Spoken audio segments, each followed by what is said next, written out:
Será nuevamente la Corte Internacional de Justicia de La Haya el escenario donde Chile y Bolivia se encontrarán. Chile defenderá que el Silala es un río internacional y Bolivia que parte del flujo que llega a nuestro país es producto de obras hechas por Chile y que ese extra no tenemos derecho, algo con lo cual nuestro país, por supuesto, discrepa. Menos llamativa al no ser una disputa de límites, pero muy relevante. Lo que está en juego es un elemento cada vez más escaso como el agua dulce, que puede, paradójico, como alguien dijo, amargar las relaciones de esta agua dulce entre ambos países y sentar precedentes a nivel internacional. Dos gobiernos más afines ideológicamente podría ser una ventaja, pero en el Día del Mar, el presidente Luis Arce cerró las puertas. Sin salida soberana, dijo, no se van a reanudar las relaciones diplomáticas quebradas en 1978. Es un nudo muy difícil de desatar. Bolivia tiene en su constitución establecido que la demanda marítima es irrenunciable y Chile, menos con un fallo que lo respalda, no tiene por qué ceder. Pero si ambas naciones no se entienden en el mar, hay muchos otros temas que tratar. Con 800 kilómetros de frontera, entenderse es una obligación y siempre es un triunfo civilizatorio, en todo caso, que las diferencias se zanjen en una corte y no por las armas. Pero como dijo Sergio Molina, para eso ambos países deben saber perder, pero también saber ganar. Si te toca lo primero, respetar los fallos. Si te toca la victoria, hacerle más digerible y menos amarga la derrota a tu vecino. Comienza Conexión Global.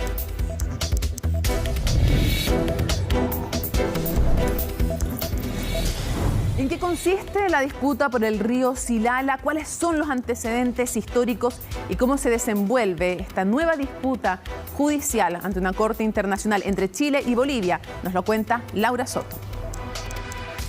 Como un país pacifista, vamos a acudir a La Haya para que Chile respete nuestra agua ensilada en el departamento de Potosí. Fue con estas amenazas con las que Evo Morales abrió en marzo de 2016 un nuevo capítulo de disputas territoriales entre Chile y Bolivia. Ahora La Paz no solo estaba exigiendo una salida soberana al mar, sino que también acusaba a nuestro país del aprovechamiento indebido y uso ilegal de las aguas del Silala, un río que nace en Bolivia pero que cruza territorio nacional. No importa cuántas demandas Bolivia interponga en los tribunales internacionales, Chile no cederá territorio soberano. En cualquier momento, Chile va a contrademandar a Bolivia. Pero esto no fue necesario, porque antes de que el gobierno de Morales pudiese siquiera presentar la demanda, Chile tomó la delantera e interpuso un litigio ante la Corte Internacional de Justicia.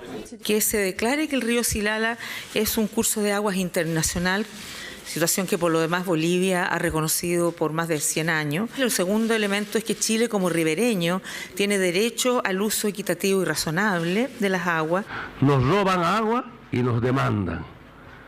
¿Qué clase de vecino podía ser? El río Silala se origina en el departamento de Potosí, en el sureste de Bolivia, a 4 kilómetros de la frontera con Chile. La Paz acusa que el cauce del Silala fue desviado de forma artificial por nuestro país tras una concesión otorgada a una empresa de ferrocarriles que fue revocada en 1997. Estas aguas han sido drenadas.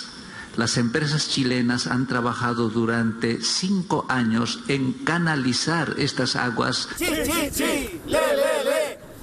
Chile! Chile, sin embargo, argumenta que el Silala es un río internacional que cruza naturalmente por la frontera, desembocando en el río San Pedro. Por lo tanto, sus aguas pertenecen a ambos países. De modo que la propia inclinación natural del terreno hace que las aguas fluyan naturalmente en dirección a Chile. Ante el Palacio de la Paz en La Haya, Chile presentó su memoria en julio de 2017, con 6 tomos de argumentos jurídicos, científicos e históricos. Durante más de 100 años, Bolivia ha reconocido el carácter internacional del río Silala y contamos con cartografía incluso boliviana, donde han ilustrado el río Silala como un río internacional. Y es que la defensa chilena acusa que la misma Bolivia reconocía el carácter internacional del río hasta 1996, cuando modificó su postura. El 31 de agosto de 2018, La Paz presentó su contramemoria, pero también una contrademanda por compensación. Le pedimos a la Corte Internacional de Justicia que juzgue y declare que Bolivia tiene soberanía sobre los canales artificiales en los mecanismos de drenaje en el Silala. Pero fue en la contramemoria donde se admitió que una parte de las aguas del Silala fluyen de manera natural hacia Chile, tal como lo reveló la propia Cancillería del país a inicios de 2020, ya bajo el mandato interino de Jeanine Áñez. Ahora que el río Silala es un río internacional y que fluye naturalmente a Chile, solamente la Corte se va a poder abocar a temas diversos, pero no de la naturaleza principal, que era el tema que planteaba Chile. Ahora, tras el fin de la fase escrita en septiembre de 2019 y luego de 2 años de retraso debido a la pandemia, La Haya fijó fecha para el inicio de los alegatos orales, el próximo 1 de abril. Y mientras el Consejo Asesor para el caso Silala se reunía este miércoles, en Bolivia el presidente Luis Arce hacía eco de una antigua demanda durante la conmemoración del Día del Mar. El restablecimiento de relaciones diplomáticas solo se podrá dar en el marco de la solución al tema marítimo, por lo que hacemos votos para que, bajo el liderazgo del hermano presidente Gabriel Boric, se ponga fin al enclaustramiento del pueblo boliviano. Es un punto que podría o no complicar las relaciones entre el mandatario boliviano y el presidente Boric a solo una semana del inicio de los alegatos por el Silala, que finalizarán el 14 de abril.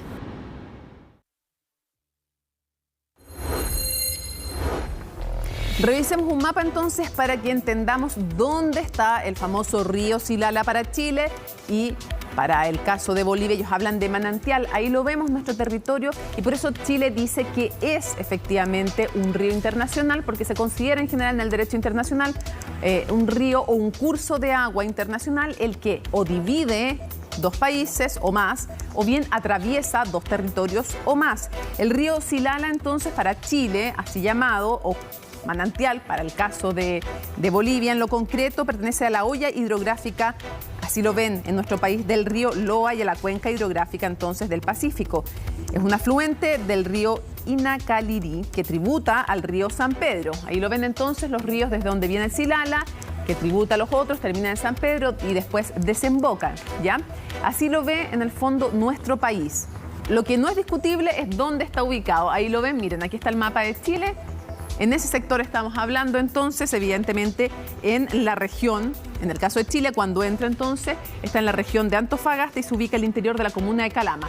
Ahí lo están viendo y después el terreno entonces más claramente. Nace a más de 4.000 metros de altura, ese es otro dato relevante en Bolivia, unos 4 kilómetros efectivamente de la frontera con Chile, una altura mayor a 4.000 metros y además estamos hablando de un sector, bueno, es precioso además el sector donde está como muy bonito, es todo el norte de Bolivia y también de Chile. Entonces un curso internacional de agua, así lo determina Chile, lo disputó en algún momento Bolivia, ya vamos a conversar específicamente de eso, y desde 1996 Bolivia estuvo negando en un comienzo la calidad de curso de agua internacional del río Silala, pero ya lo ven ubicado, ya ven dónde está, tiene 4 kilómetros en Bolivia, 6 kilómetros en el territorio chileno. De esto y más, del contexto, de las implicancias políticas también y jurídicas de este juicio ante la Corte Internacional de Justicia de La Haya, conversamos con quien es subsecretaria de Relaciones Exteriores, pero además agente para esta demanda por parte de nuestro país, Jimena Fuentes, y esto es lo que conversamos. Estamos junto a Jimena Fuentes, que es subsecretaria de Relaciones Exteriores y agente de Chile ante la Corte Internacional de Justicia. Muchísimas gracias, Jimena, por acompañarnos. Muchísimas gracias, Mónica, por invitarme. Ahora vengo en esta nueva calidad de subsecretaria. Después de que fuimos parte, a mí me tocó cubriendo en terreno, tengo parte del equipo del Ministerio de Relaciones Exteriores del anterior juicio ante la Corte Internacional de Justicia. Vamos a hablar de cosas prácticas y cosas después más políticas. En lo práctico, ¿cuál es la importancia del río Silala? Más allá de este juicio, ¿cuál es la importancia del río Silala para Chile? Bueno, yo creo que este caso del río Silala tiene, de hecho, una gran importancia más allá de los hechos específicos del caso, porque tiene que ver con recurso hídrico compartido y las reglas de derecho internacional aplicables.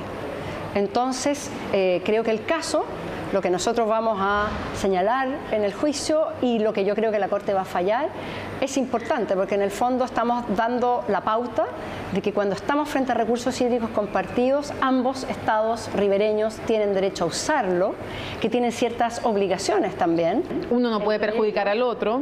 Por ejemplo, no causar daño, pero también tener en consideración las necesidades hídricas de ambos y acomodarse. Y eso es algo positivo. Vamos al caso. Chile dice es un río internacional y con todas las derivaciones de aquello. Bolivia, que después vamos a ver cuáles son las derivaciones. Bolivia dice, este es un manantial, no es un río y ha sido mañosamente por Chile derivado hacia su territorio. ¿Cuáles son los argumentos y las pruebas que tiene Chile? Yo sé que no me puede contar toda la estrategia, pero ¿cuáles son los argumentos y las pruebas que tiene Chile de que Chile tiene la razón? Bueno, debo decir que esa descripción del caso es como la descripción original del caso. Mutó, que ya le iba a preguntar por la mutación del argumento de Bolivia. El caso actual, entonces el caso original era ese. Chile señala que es un río internacional y Bolivia señala que no, que es agua que proviene de una vertiente de manantiales y que se quedaría solamente en territorio boliviano y que habría sido, como tú señalas, desviada artificialmente. Respuesta y la contrademanda en el fondo boliviana y cambia un poco la argumentación. Entonces esto es un caso que se fue desarrollando en el tiempo. ¿Cómo cambió Bolivia y cómo le responde Chile? Cambió para beneficio de Chile, es decir, finalmente Bolivia reconoce que Chile tiene algo de razón, una buena parte de razón. Cuando nos contesta Bolivia, señala, a ver, reconozco que es un río internacional, reconozco que efectivamente por la pendiente del terreno estas aguas que efectivamente nacen de manantiales después forman un río que naturalmente cruza la frontera y entra a territorio chileno. Entonces hasta ahí uno podría haber dicho, bueno, se acabó el caso Silala porque la postura chilena fue aceptada por la contraparte, un allanamiento no habría dicho. Sin embargo, Bolivia le da un twist a este caso, ¿verdad? Y continuamos en la Corte. ¿Por qué? Porque lo que hoy día el argumento boliviano es que una parte de ese flujo del río Silala sería lo que llaman ellos flujo artificial. Como tú sabes, en el año 1928, la empresa del ferrocarril Antofagasta-Bolivia, que en ese momento es todavía una empresa enteramente privada, en ese momento enteramente de capitales británicos, le había solicitado a Bolivia una concesión en Bolivia, también una en Chile. Para ocupar para sus locomotoras las aguas del río Silala. Las locomotoras y también para surtir de agua potable a la ciudad de Antofagasta. Y en ese contexto, esta empresa, con autorización de Bolivia, realiza unas acequias o canalización del río, ¿ya? Por lo tanto, están estas acequias. Cualquier persona que ha ido al campo va a entender lo que es una acequia, ¿verdad? Es un surco de 1 metro de ancho, 50 centímetros de profundidad, no más que eso, solamente con piedritas a los lados, o sea, bastante rudimentario. El argumento boliviano es que esas acequias han provocado un flujo artificial. Un porcentaje entonces del agua que llega a Chile sería agua artificial. Y ese argumento es bien difícil de entender, porque aquí lo que tenemos es un río, un acuífero bajo el río, que es el que produce estas vertientes, y por lo tanto no hay agua artificial alguna, es decir, toda el agua que hay allí en esa zona, en lo que vamos a llamar la cuenca del Silala, es agua natural. Ahora, lo que la teoría boliviana no se sostiene. Si hubiera incluso un poquito de agua extra porque, qué sé yo, hay un cierto drenaje a 1 metro de la acequia, esa agua igualmente pertenece a la cuenca. Se va a venir a Chile, ya sea en la superficie o subterráneamente. Ahora, ¿qué es lo que pide Chile ante la Corte? ¿Cómo le explicamos a la gente que está en sus casas qué es lo que está pidiendo en esta demanda Chile? Es bien simple. Primero, que se declare que el río Silala es un río internacional. El río y todo el sistema hídrico del Silala. Pero ¿por qué necesita Chile, si ya mutó la argumentación de Bolivia? ¿Por qué sigue necesitando Chile que se lo declare? Lo que pide ahora, Chile ahora contestándole a Bolivia, es señalar lo siguiente. Mire, Corte, no hay flujo artificial. Y en esto estamos de acuerdo incluso con Bolivia, de que toda el agua que cruza hacia Chile, ya sea la superficial o la subterránea, toda es agua natural que forma por gravedad viene hacia Chile. Entonces nosotros le decimos a la Corte, esa distinción de flujo artificial, flujo natural, no existe para el derecho internacional, ni menos en este caso. Y por lo tanto, deseche lo que señala Bolivia, declare que toda el agua está sujeta a la misma regla. Bolivia sigue diciendo que en su origen es un manantial que se transforma en río. Sí, pero eso sucede con muchos ríos. Pero sigue diciendo esto es originariamente un manantial que se transforma en río. Esa es la... El río Támesis, enteramente su origen es también agua subterránea, ahora es un río gigante. ¿Por qué Chile decidió tomar la iniciativa y demandar? Bueno, si nosotros nos remontamos al 2016, a un día en particular, que fue el 23 de marzo del 2016, Día del Mar. El Día del Mar, y por lo tanto, si se dan cuenta, hoy, sí, ¿verdad? Se cumplen 6 años desde que el presidente Evo Morales este día, 23 de marzo, hace una declaración y dice: el río Silala es un río enteramente boliviano, Chile lo ha desviado artificialmente, mañosamente, y Chile es un ladrón de aguas. Luego, canciller Choquehuanca señala: nos vamos a demorar 2 años en hacer los estudios para demandar a Chile. Y estábamos en la mitad del caso de la obligación de negociar, si ustedes recuerdan, ante la Corte. Por lo tanto, nosotros vimos aquí un uso político de esta aseveración. Era parte, digamos, del conjunto de presiones, por así decirlo, de Bolivia para que Chile se sentara a negociar el mar. Nosotros entonces ahí dijimos, lo ideal para Chile es que esta controversia que se viene arrastrando desde el año 99 en adelante, lo ideal es certidumbre. La certidumbre jurídica va a permitir que avancemos en materia de recursos hídricos y otras. ¿Qué podría pasar en lo concreto? Expliquémosle a la gente en sus casas qué podría determinar la Corte. Bueno, yo creo que la Corte va a estar clara en señalar... Mira, hagamos el siguiente ejercicio. Si le da la razón a Chile, en lo concreto, ¿qué significaría? Y si le diera la razón a Bolivia, ¿qué significaría en lo concreto? Bien. Ya la Corte nos tiene que dar la razón en una muy buena parte del caso, porque ya Bolivia reconoció que es un río internacional. Por lo tanto, a la primera petición de Chile, que se declare que es un río internacional, check, es un río internacional. A la segunda petición de Chile, que ambos estados lo pueden usar conforme a la regla del uso equitativo y razonable, check también. De que los usos que actualmente hace Chile de estas aguas, que nos llegan por gravedad, son conforme a la regla del uso equitativo y razonable, check también. Y de que Bolivia puede usar el agua también, check, pero que cuando lo haga tiene que tener en cuenta, ¿verdad?, los intereses de Chile también, en una comunidad de intereses que tenemos en este río, así que también, check. Si le diera la razón a Bolivia, ¿qué podría significar? Nosotros creemos que darle la razón a Bolivia en esta teoría que ha inventado, que nosotros la vamos a calificar de una teoría por ahora, que no se condice con el derecho internacional, creo que tendría efectos bastante perjudiciales para el derecho de los cursos de agua internacionales. Porque la teoría boliviana es que por la realización de ciertas obras, que en este caso son unas pequeñas acequias, habría un cambio en el río, ¿verdad?, en cómo fluye. Hay un poquito más, dice Bolivia, de agua superficial que se viene a Chile. Esa agua antes se venía igualmente subterránea, pero ese cambio, Bolivia le adjudica un efecto jurídico para señalar una cosa que es bien, creo yo, insostenible en estas materias, que es propiedad sobre el agua. Claro, y eso implicaría compensarlo de alguna manera económicamente. O sea, ese sería uno de los efectos. Yo sé que ustedes creen que no va a pasar así, pero si la Corte le diera la razón a Bolivia, podría implicar una especie de compensación. Si es que fuera así, tendría efectos perniciosos, yo creo, para el mundo. Sí, no, por eso, porque podrían pedir compensación aquí y en otras partes. Porque estamos en un momento de crisis hídrica en el mundo. Ayer fue el Día del Agua. ¿Qué es lo que significa esto? Que cada vez hay más escasez. ¿Qué significa eso? Que probablemente en muchos ríos del mundo, con cada vez mayor intensidad, se van a empezar a construir obras para hacer más eficiente el uso, por ejemplo. Y aquí viene el peligro. ¿Qué pasa si la Corte dijera cualquier cambio en el flujo, en cómo fluye, si fluye por arriba, si fluye subterráneamente, cualquier cambio permite que un Estado logre una compensación del otro?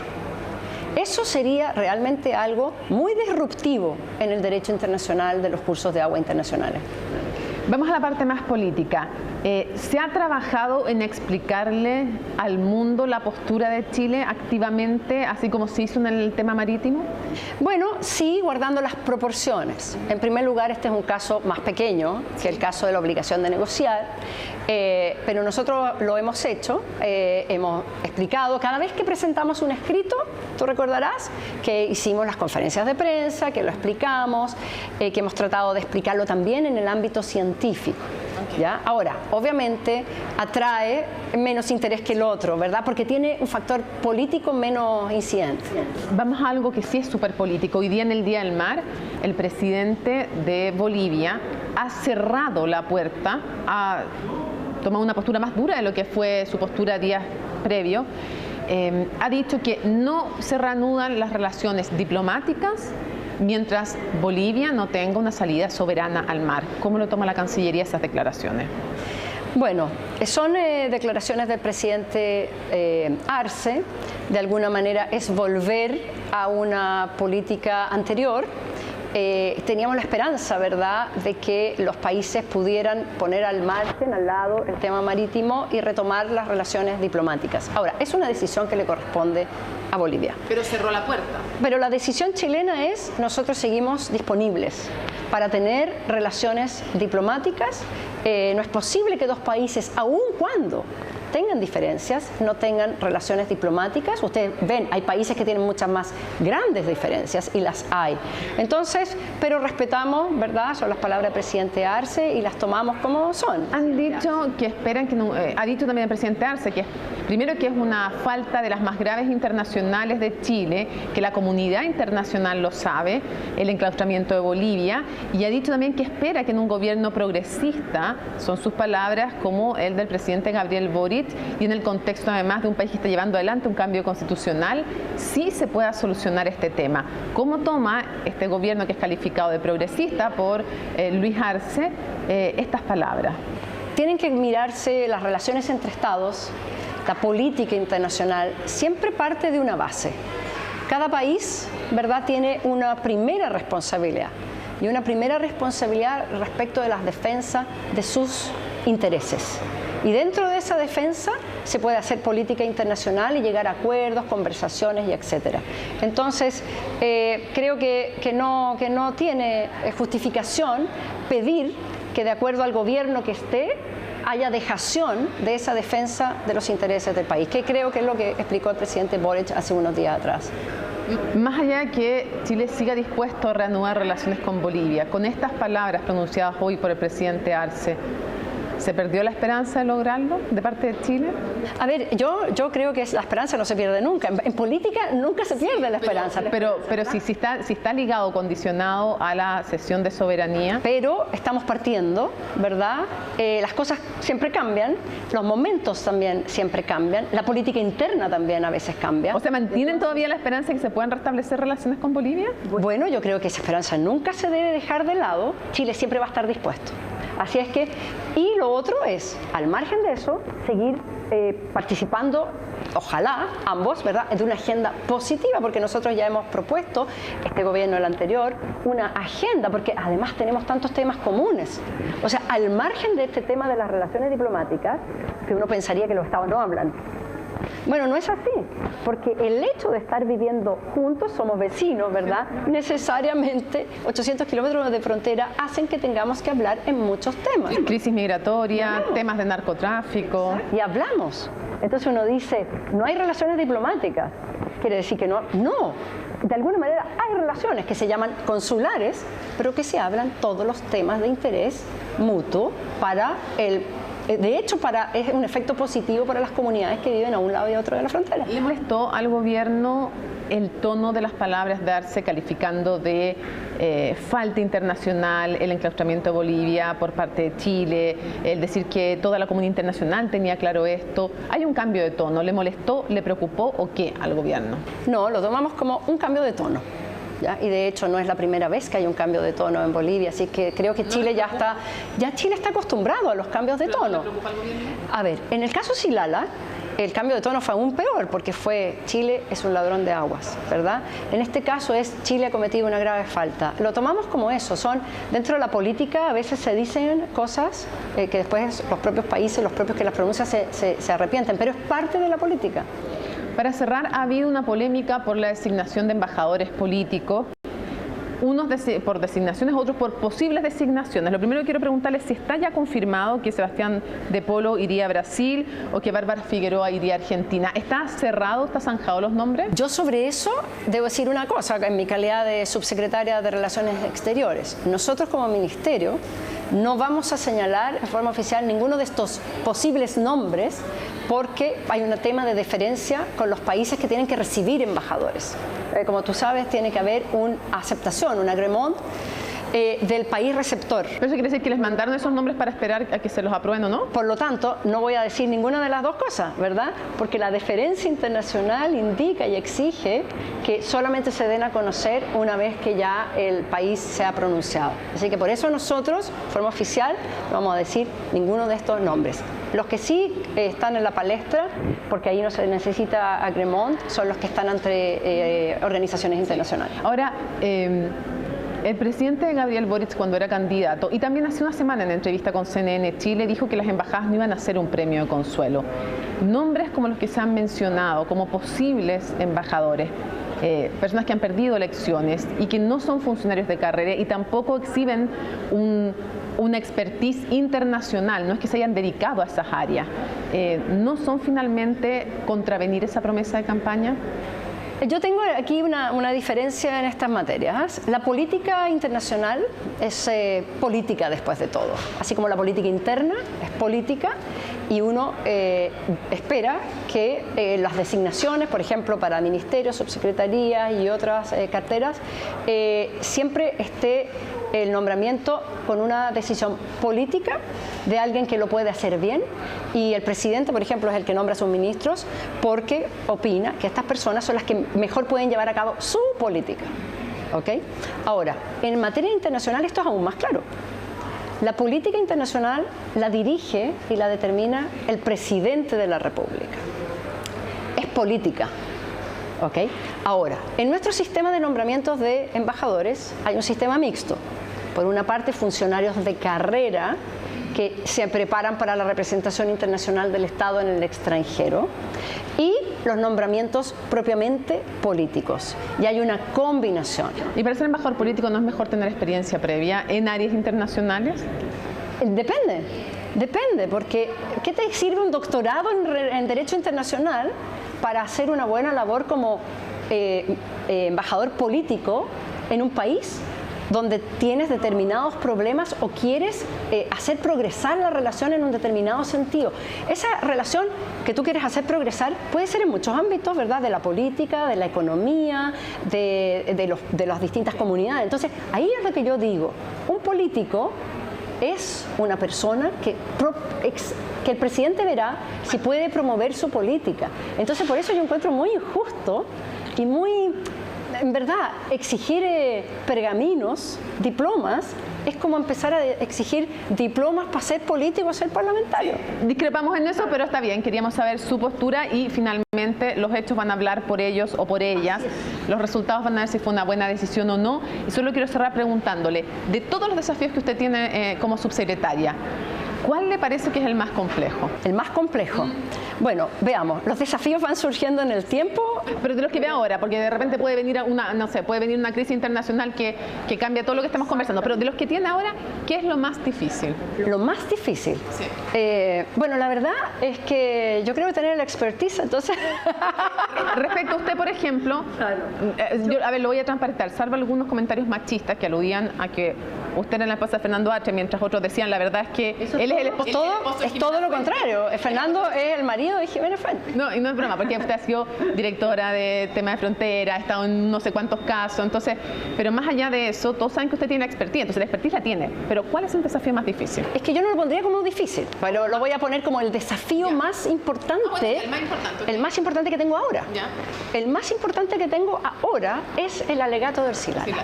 ¿Por qué? Porque es un desafío, es una cosa importante. Es ante un tribunal internacional. Es la primera vez que yo como agente me enfrento, ¿verdad? Para mí es nuevo, en la Corte. Yo he ido antes como miembro del equipo, pero ahora yo lidero el equipo. De alguna manera soy como el maestro de orquesta, la maestra de orquesta, entonces para que funcione todo bien.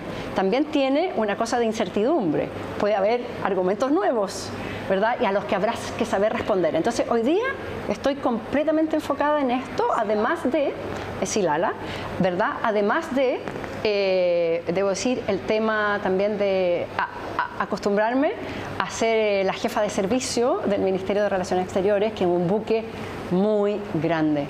Yo antes era jefa de servicio, pero de un servicio de 100 personas. Y ahora estoy en un servicio de 2.000 personas. Entonces, para mí eso también es un desafío.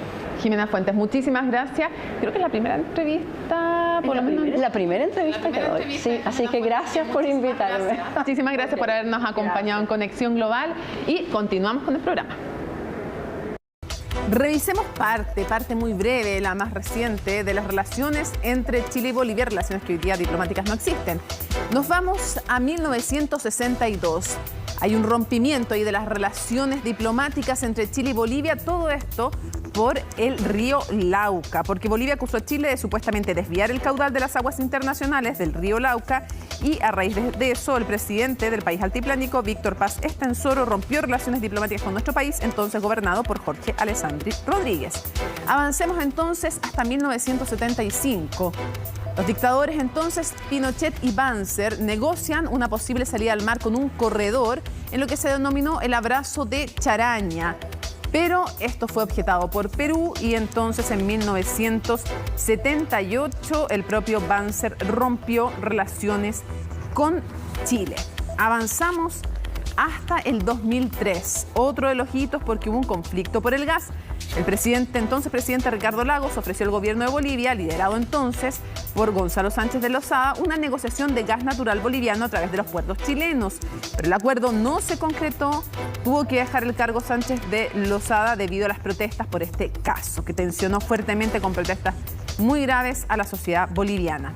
Luego hubo un avance, podría uno decir, un intento al menos de avance con esta agenda de los 13 puntos, ¿se acordarán ustedes?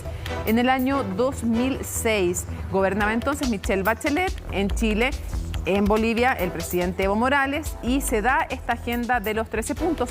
Tenía el tema marítimo, no concesión de soberanía, sino como tema, y estaba también el tema del Silala y los recursos hídricos, y hablaba de consultas políticas que terminaron en el 2010.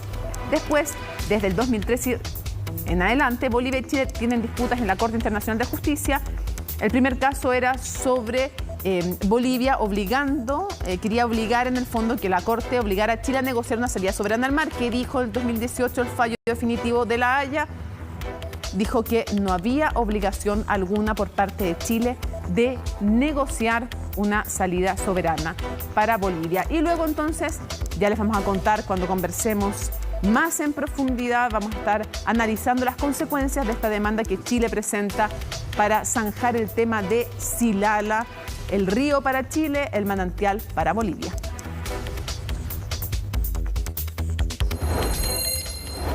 Estamos listos para seguir analizando este tema súper relevante junto a Sergio Molina, que es director en estudios americanos y además analista internacional chileno-boliviano. Tiene las dos nacionalidades, ¿no? Sí, así es. Tengo mitad del corazón en un país y la otra mitad en el otro. Por lo mismo, súper interesante también tu visión, además por la expertise que tienes en América Latina, para preguntarte primero, antes de ir a Silala, lo hemos hecho con también la subsecretaria, lo vamos a hacer con la siguiente invitada. ¿Cómo tomas la declaración de hoy día? El presidente de Bolivia, Luis Arce, dice no se reanudan las relaciones hasta que no haya una solución al enclaustramiento marítimo de Bolivia, en el contexto que sabemos. Hay un fallo de La Haya que dice que Chile no tiene que negociar. Claro, hoy es 23... que no tiene obligación de negociar, pudiera hacerlo, digamos, si quisiera, pero que no tiene ninguna obligación. Sí, hoy es 23 de marzo, es Día del Mar para Bolivia, así que hubo declaraciones de todo tipo.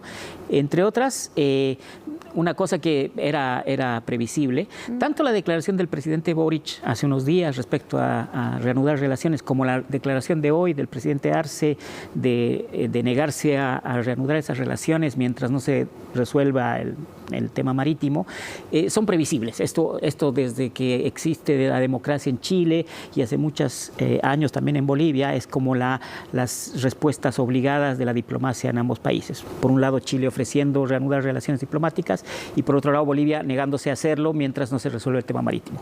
Lo importante creo, porque esto es lo que siempre ha pasado, lo importante creo es que otras cosas pueden ocurrir en el futuro con dos gobiernos que tienen cierta afinidad y quizás esto es un tema sobre el cual podemos especular mucho, sabemos poco, pero sí que va a ir más allá de las declaraciones. O sea, yo creo que en la relación como está, en la relación entre ambos países, tiene que ir más allá de una declaración solamente. Ahora, uno podría haber esperado, Sergio, tal vez, que habiendo ya un fallo de La Haya que dice que Chile no tiene obligación de negociar y siendo dos gobiernos de signo ideológico o de mayor afinidad ideológica, uno podría tal vez haber esperado que reiterara hoy día el presidente Arce lo mismo que dijo días previos, que había un matiz.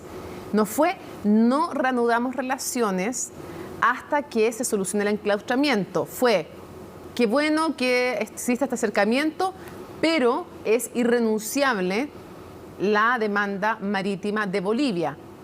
Pero no había condicionado las relaciones a aquello. Y ahora sí, hoy día en el Día del Mar, que es un día súper simbólico, sí. Entonces la pregunta es, ¿en qué puede llegar a servir que sean de signos ideológicos parecidos si en lo fundamental parece no haber cambio? Sí, es un tema complejo en ambos países y por tanto es difícil que solamente por el cambio de un presidente o por algún tipo de personalidad distinta de alguno de los mandatarios vaya a cambiar. Yo lo que creo, y que es lo importante, es que que ambos países necesitan Chile ser un mejor ganador y Bolivia ser una mejor perdedora. ¿Cómo puede ser Chile un mejor ganador? ¿En qué sentido? En el sentido que Chile, obviamente en la Guerra del Pacífico y recientemente en La Haya, claramente tuvo un fallo favorable. Por más que Bolivia no lo reconozca, fue un fallo favorable a Chile y está muy bien y hay que acatarlo.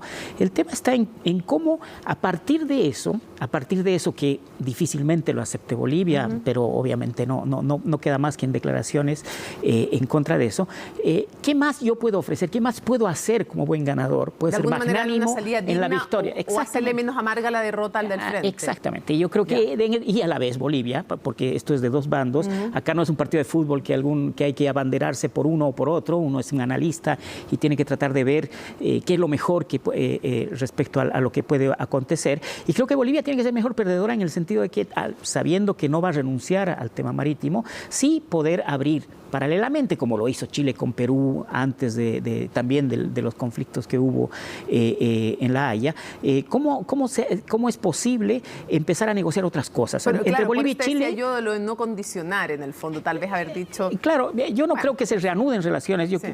Uno esperaría que eso es el deseo que tiene. ¿Tú crees que sea quien gobierne, más allá de eso, porque es verdad, es iluso pensar que porque tiene mayor afinidad ideológica, algo tan fundamental va a dejar de ser un obstáculo, ¿no? El tema de la demanda marítima de Bolivia, pero ¿tú crees que es imposible pensar en estos 4 años de gobierno de Gabriel Boric que se reanuden las relaciones? No, para nada, no creo que sea imposible. Yo creo que va a depender de una serie de otros factores, pero esto que exista la posibilidad no quiere decir que sea probable o que sea muy probable. ¿Tú crees que es muy improbable? Sí, es poco probable. Primero porque estamos en medio de un conflicto todavía. Existe una demanda que es la del Silala y vamos a tener unos meses todavía, no sabemos exactamente cuándo va a ser. Bueno, ahora empiezan alegatos, pero tiene que haber un fallo sobre eso. Tenemos que lamernos las heridas de ese fallo, sea favorable a uno u otro. Esperemos que después del Silala pensemos en no seguir judicializando este tema y esperemos en que quien gane después del Silala, que probablemente pueda ser Chile, sea nuevamente magnánimo en la victoria y a la vez Bolivia sea capaz de asumir esa derrota. En ese caso, después de lamer esas heridas, como te digo, quizás es el momento de empezar a pensar algo que sea distinto a lo que se ha hecho eternamente. Es bien común esa frase que dicen, si seguimos haciendo lo mismo, vamos a tener los mismos resultados. Eso tanto para Chile como para Bolivia no es el ideal. Haciendo el punto, como decíamos al comienzo en la introducción, que evidentemente que es un triunfo civilizatorio, que no sea una guerra, sino un tribunal que zanje las disputas, también parece que con la pura vía judicial la cosa no se soluciona. De hecho, no se han restablecido relaciones diplomáticas entre dos vecinos. Sergio, ¿qué tan vital es y cómo se toma en Bolivia? Quisiera preguntarte por la perspectiva boliviana el tema del Silala, que ya lo hemos explicado, para Chile es un río, para Bolivia un manantial. No es tan importante como el del mar. O sea, creo que lo que ocurrió con el tema marítimo, si hay una disputa sobre la cual es muy difícil mover lo que es el imaginario boliviano, de la sociedad boliviana, es el tema marítimo. El tema del Silala es mucho más técnico, no creo que vaya a mayores, es un tema que desde la perspectiva es mucho menos importante. Eso no quiere decir que sea menos importante en la relación bilateral. Es importante porque el tema del agua es algo que afecta a ambos países. En ciertas zonas de Bolivia hay sequía, pero en otras hay más bien exceso de agua, a la inversa de lo que pasa acá en Chile. Son temas que hay que discutirlos. Al final el fallo va a ser un fallo en base al ordenamiento jurídico y a un río que comparten ambos países. No se olviden que Bolivia habla de que no es así, que es un manantial, aunque después hubo cierta apertura, que es un río, y eso es lo que se reivindicó en la última contrademanda, porque el tema del Silala demanda Chile a Bolivia, ¿verdad? Y hubo una contrademanda sobre eso. Pero es algo técnico, hay técnicos que saben mucho de eso. Yo creo que lo que hay que preguntarse es que esto va a terminar, necesariamente va a terminar en los próximos meses. ¿Qué va a hacer Chile y Bolivia después de eso? Tenemos una crisis muy severa en el norte, es una crisis de narcotráfico, es una crisis migratoria, es una crisis de delincuencia, pero no solamente en el sentido de acá, porque yo realmente creo y profundamente que no existen buenos y malos en esto. Acá hay una crisis también que afecta a ambos países. Hay muchos camioneros bolivianos que protestan porque no pueden entrar fácilmente y hacer lo que hacían antes, y que hay colas enormes, kilómetros de colas. No digo hoy porque no sé qué está pasando hoy, pero en los últimos meses ha habido varias veces en que ocurre eso. Hay patrullas que entran al territorio boliviano, patrullas que entran al territorio chileno. O sea, tenemos una relación que tiene que ser de hermandad, como tiene que ser entre dos países que necesariamente comparten una frontera tan grande. ¿Cómo resolvemos eso? ¿Cómo enfrentamos eso? Yo creo que la mejor manera no es la de no tener diálogo, la de no tener... Hace poco hubo unos migrantes venezolanos que entraron de Bolivia para Chile, la semana pasada, y se quiso devolverlos a Bolivia. Bolivia se negó, después lo aceptó y ya volvieron a Bolivia. Pero ese tipo de cosas, esas crisis permanentes en las cuales estamos ahora, deberían ser las menos posibles, ¿verdad? Pero también las tremendas oportunidades que tenemos. Compartimos 800 kilómetros de frontera, y en ese contexto me pregunto, el que algo ganara Bolivia en La Haya y que algo perdiera Chile, ¿no haría más fácil todavía? Obviamente que todos quieren ganar en lo absoluto, ganarlo todo en su demanda, y nadie quiere perderlo todo, ni un poquitito quiere perder, evidentemente, cuando va a una instancia internacional. Pero la pregunta ¿es posible? ¿Es posible o tú crees que lo más posible es que gane Chile este juicio en La Haya? ¿Cómo lo evalúa Bolivia? ¿Bolivia cree que es un juicio en que tiene posibilidades o no? ¿Cómo se ve el ambiente político en Bolivia? No, yo creo que después del fallo anterior, del 2018, sobre el tema marítimo, La Haya ya no es un tema para nada. No, pero te pregunto, respecto al Silala, ¿cómo lo ven los bolivianos? ¿Cómo lo ven las autoridades? ¿Creen que tienen buenas posibilidades o no, más allá del discurso público? Porque el discurso público siempre es, tenemos la razón y vamos a ganar. Yo creo que hay pocas posibilidades de que haya un fallo totalmente favorable a Bolivia, casi nulas, por varios motivos. Uno de ellos es porque esto tiene que ver no solamente con lo que pasa entre Chile y Bolivia, sino que esto genera jurisprudencia en adelante respecto a lo que pueda pasar entre otros países y en este tipo de disputas. Yo creo que hay un tema que es que a principios del siglo XX se construyeron, hay una serie de embalses artificiales que probablemente sobre eso pudiera haber algún tipo de disputa. En cualquiera de esos casos, yo creo que para la sociedad boliviana continúa siendo relevante una disputa con Chile. O sea, Chile en este caso, yo digo que no hay buenos y malos porque uno se pone como analista, pero obviamente para un sector de la sociedad boliviana existen buenos y malos, y para un relevante sector de la sociedad chilena pasa lo mismo. lo importante es cómo los líderes y las élites son capaces de ir más allá de eso y entender que tenemos que compartir ciertas cosas. Y reitero lo que decía al principio, o sea, en esto y desde la Guerra del Pacífico hasta hoy, yo creo que Chile tiene que ser más magnánimo en la victoria, que la ha tenido y ha tenido varias, y la última es la del 2018, y Bolivia tiene que aprender a ser un mejor perdedor. Si logramos eso, yo creo que hay mejores perspectivas entre ambos países. Qué importante lo que tú dices. Hay grandes conflictos en la historia. Por de pronto la Segunda Guerra Mundial que nos enseña que no solo es importante ganar, sino saber ganar también. Eso es muy importante y hacerle la derrota menos amarga a quien es derrotado. Más allá de que tú creas que tienes la razón, eso es muy importante. Ojalá lo que tú dices tenga le haga sentido a los líderes y lo lleven también a los pueblos también a hacer carne. Somos vecinos, necesitamos y tenemos tantas posibilidades juntos, ¿no? de aportarnos y de crecer. Muchas gracias, Sergio. Gracias a ti, Mónica. Hacemos una pausa y volvemos con más análisis. Estás viendo Conexión Global.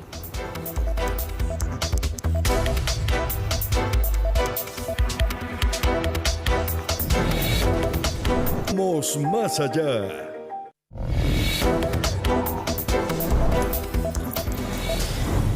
Vamos a poner el número en contexto, una comparación entre Chile, Bolivia y Perú, para que veamos algunas cifras que nos pueden ayudar a dimensionar los países. Habitantes, un poquito menos de 12 millones en el caso de Bolivia, 33 millones y medio para Perú y casi 20 para Chile. Superficie, ahí el más pequeño de los tres países es Chile, el más grande es Perú y Bolivia tiene 1.000.000 casi 100.000 kilómetros cuadrados. Ingreso per cápita. Las diferencias son impresionantes, casi 5 veces el de Chile que el de Bolivia. Y eso sí, ambos países y también Perú con tremendas desigualdades, porque cuando hablamos de esas cifras hablamos de promedios. Pobreza, tremendamente afectadas además estas cifras con la pandemia, hay que decirlo, casi de 40% en el caso de Bolivia, 10% en el caso de Chile. El crecimiento en este año, sabemos que para los tres países hay que poner atención que es un rebote también después de los bajos niveles de la pandemia, pero 6% para Bolivia, 13,3% para Perú y en el caso de Chile 11,7%. El desempleo, el más alto de los tres, según las cifras oficiales que tenemos, es el de Chile con 7,3% y en el caso de Bolivia 5%, pero también importante destacar la informalidad en Bolivia, en Perú, también en Chile, pero más alta todavía en el caso de Bolivia. Vamos a seguir analizando no solo el tema del Silala, sino hoy día, ustedes lo saben, Día del Mar además, y por lo tanto muy importante, muy relevante lo que se ha dicho en esta jornada. Y para eso vamos a tomar contacto con Loreto Correa, que es doctora en Historia de las Relaciones Internacionales y profesora titular de ANEPE. Muchísimas gracias por acompañarnos. Hola Mónica, ¿cómo estás? Qué gusto saludarte. Bien, quisiera preguntarte, ¿cómo definirías este momento de las relaciones entre Bolivia y Chile? No solo por lo ocurrido hoy día, que después analizaremos con más profundidad, sino que en qué momento, incluso antes de los dichos del Día del Mar, nos encuentran las relaciones entre ambos países. ¿Cómo describirías ese momento?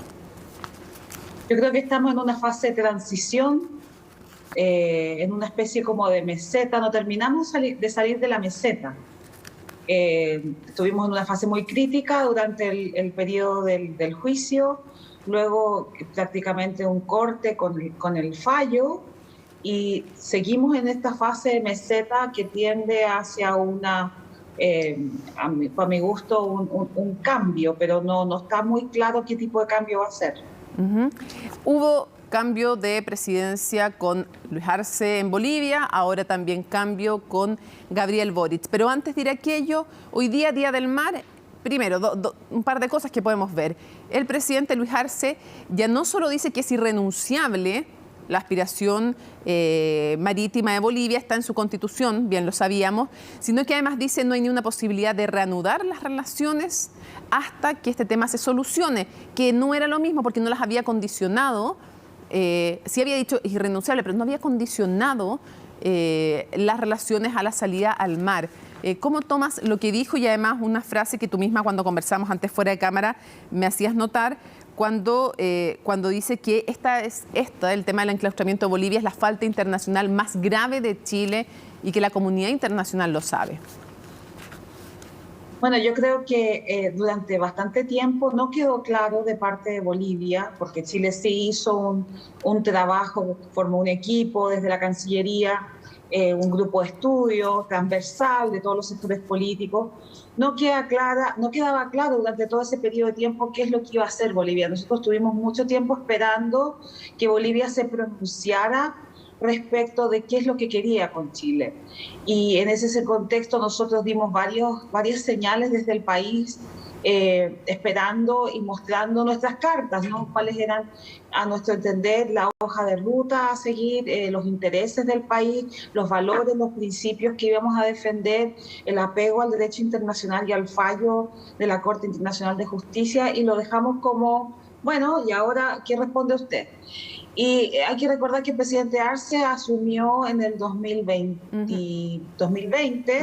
y que se pasó todo el año pasado sin pronunciarse sobre esta materia hasta hoy.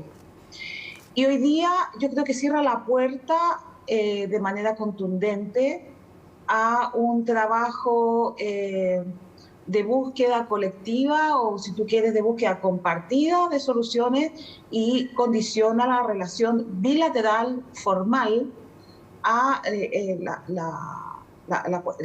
tratamiento del tema marítimo de acuerdo a los principios de ello. Bajo ese punto de vista yo creo que se disparan los pies.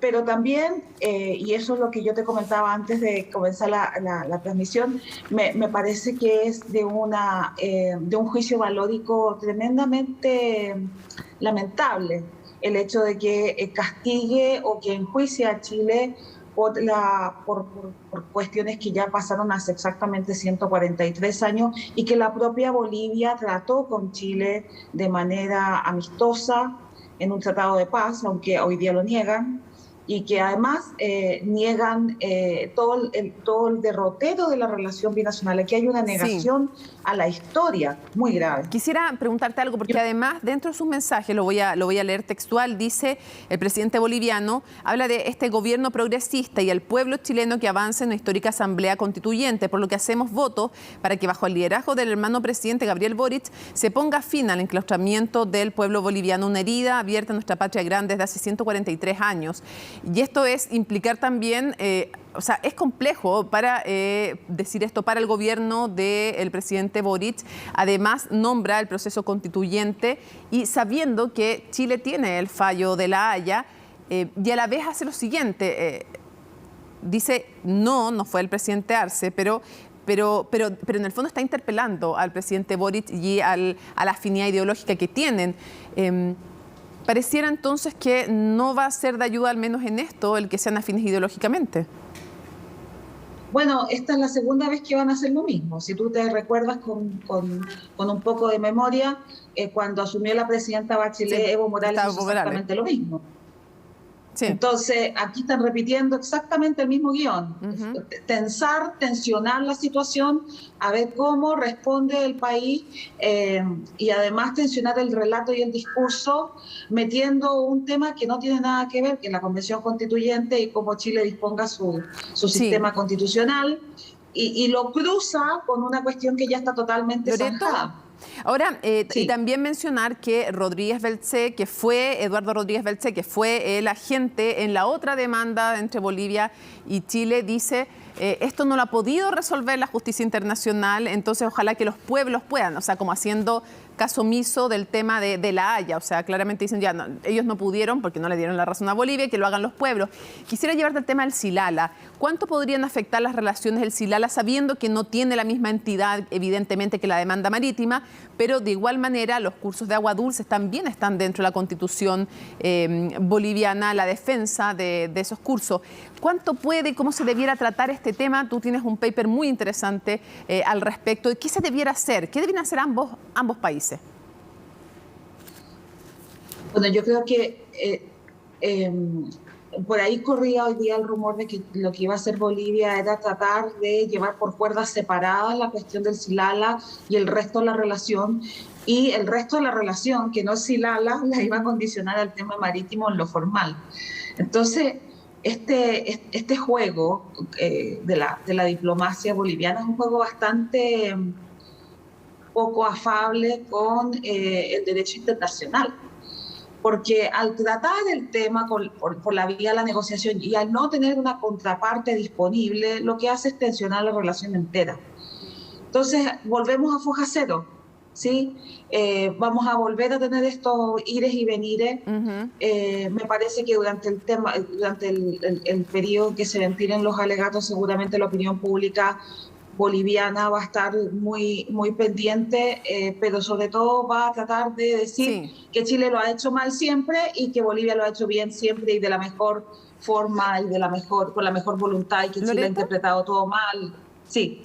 Me gustaría preguntarte la importancia del río Silala a nivel económico, estratégico. Tal vez explicarle a la gente que nos ve, yo lo voy a resumir muchísimo por el tiempo, que siempre es escaso, pero este es un río que lo tenía concesionado una empresa por parte de Chile y que la ocupaba una empresa de ferrocarril, lo ocupaba para sus locomotoras y después deja de usarlo y es básicamente la empresa minera la que empieza a ocupar, la empresa minera chilena la que empieza a ocupar este río y después es impugnado esto por Bolivia. Eso como para resumen histórico, digamos, así llega en el fondo el tema de la minería a estar involucrado en aquello. Pero la pregunta es la importancia de este río y también las disputas por los ríos, porque no es el único caso, no es el único caso entre Bolivia y Chile, aunque este es mucho más simbólico, mucho más importante, pero estuvo también el caso del río Lauca, por ejemplo. Entonces, la importancia de este río y de estas disputas por los ríos en el contexto geopolítico también, económico y de un agua cada vez más escasa. Sí, quizá mencionar que la importancia que tiene para la minería chilena las aguas del Silala no son exactamente la misma, no tiene la misma importancia para Bolivia, ¿sí? Bolivia tiene déficit de ocupación territorial en todo el país, o sea, no tiene población prácticamente en la frontera y el agua que podría escurrir hacia el lado, digamos, derecho de la cordillera, si nos pusiéramos de frente, que es hacia el este, efectivamente no tiene un mayor uso. En el caso de Chile sí tiene uso, está entubada y responde básicamente a concesiones mineras y obviamente que estas aguas han sido trabajadas durante toda su historia, digamos, desde que están intubadas a favor de la minería del norte. Pero a pesar de que estas aguas sí son importantes para la minería y tienen un valor muy interesante, yo creo que no tienen un valor geopolítico tan predominante como lo pinta Bolivia. Lo que sí, para la empresa minera nacional, sí son importantes. Y ahí yo creo que hay un actor que ha estado un poquito en silencio sobre estas materias, porque si hay alguien que le interesaría tener este asunto lo mejor andado posible, es justamente a la gran minería del norte. Y para cerrar, ¿qué puede hacer distinto Chile? ¿Qué puede hacer distinto Bolivia para mejorar las relaciones entre ambos países? Y te lo pregunto porque somos vecinos, tenemos, y qué bueno que lo seamos, y tenemos que trabajar juntos. La pregunta es, ¿cómo con un tema tan delicado? Porque también si uno fuera boliviano entendería que la demanda marítima es algo demasiado importante para ellos. Haber perdido el mar también, trato de ponerme en el lugar del otro y no es fácil. Y tampoco para los políticos, sabiendo que eso es así, tampoco tienen tanto margen de acción. Acá en Chile tampoco tiene tanto margen de acción el presidente Gabriel Boric como no lo tuvieron los anteriores. Entonces, ¿qué cosa creativa, distinta, pueden hacer finalmente en beneficio también de los pueblos, ambos mandatarios? Bueno, yo creo que andar una y otra vez sobre el mismo discurso ambos países no funciona, ¿no?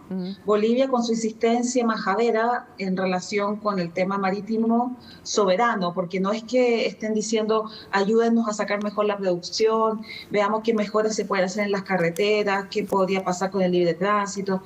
No, yo creo que esa insistencia sobre el tema de la soberanía que Bolivia una y otra vez destaca cada 23 de marzo es realmente una lápida a la mejora de cualquier tipo de relacionamiento binacional. Eso por un lado. Y por el lado de Chile, yo creo que una de las cosas que el país podría hacer es tratar de ver si existen alternativas de inversiones chilenas en Bolivia que realmente fuesen funcionales. Estaba leyendo...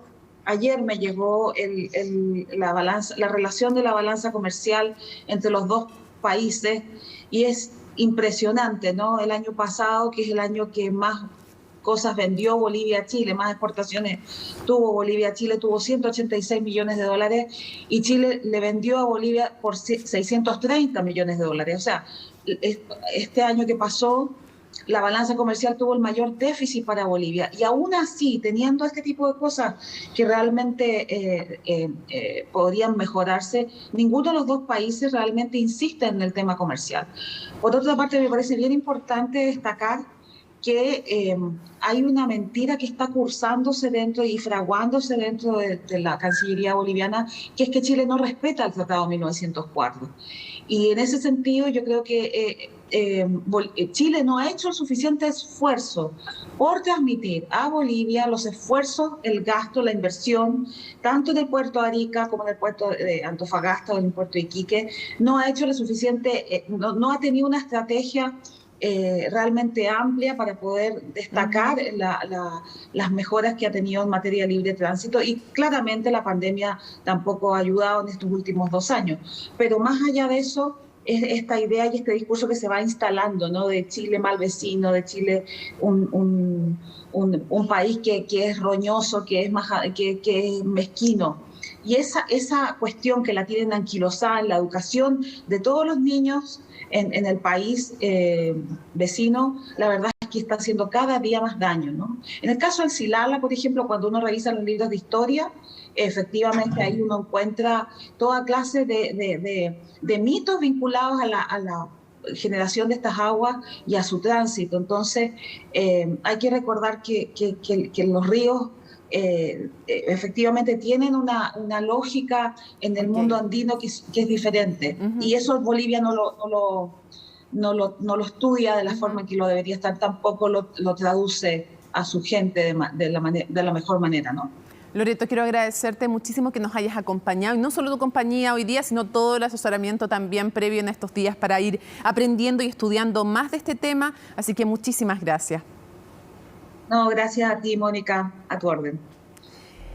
Termina Conexión Global, pero CNN Chile es también el canal donde pueden enterarse antes, mejor y con más contexto de todos estos procesos internacionales, y vamos a seguir paso a paso los alegatos que ya comienzan el viernes ante la Corte Internacional de Justicia de La Haya. Lo hicimos en el anterior proceso, en los anteriores procesos, lo vamos a hacer ahora expertos, analistas, despachos también en terreno, por supuesto, como siempre en CNN Chile, en Conexión Global y en cada uno de nuestros espacios. Así es que sigan muy atentos a nuestra pantalla, porque el tema del Silala lo van a conocer como siempre antes y mejor en CNN Chile. Nos vemos, chao.